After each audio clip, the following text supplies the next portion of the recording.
ส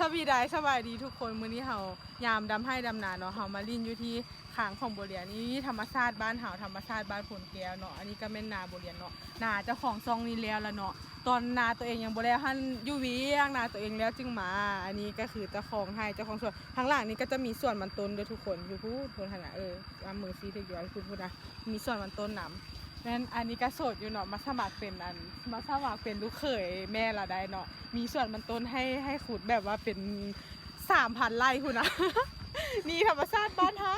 หลังจากที่ดำนาแล้วเนาะเฮาก็มาลินอยู่ที่เฮือนบัวเรียนเฮ็ดหิวเนาะอันนี้เป็นอาชีพของบ้านผลแก้วเนาะการทักหิวทักฟอยเอาไว้กวาดไว้ปัดให้มันสะอาดงามตาใช่ไหมนะอันนี้ก็คือแบบอันนี้ก็น้องสายหั่นน่ะเนาะก็หาก็ขึ้นหน้าหนามายังบ่ได้อาบน้ำอาบในแต่ก็อันอยากสละกองมานั่งลินกับผู้อื่นสิหนะอันนี้ก็คือหมู่เฮาเนาะมันจะใช้สมบูรณ์คนนั้นมันจะผูหัวโลนอันนี้นะเนาะซื้อวิลานาผู้นี้หั่นนะผู้ที่กอดคออัน YouTube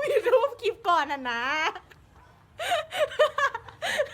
อันนี้ผู้อันนี้กอดคอ YouTube หมดแล้ว ขอถามเนี่ยเป็นอย่างจึงห้องว่าผู้หัวโลน น้ำซองเลย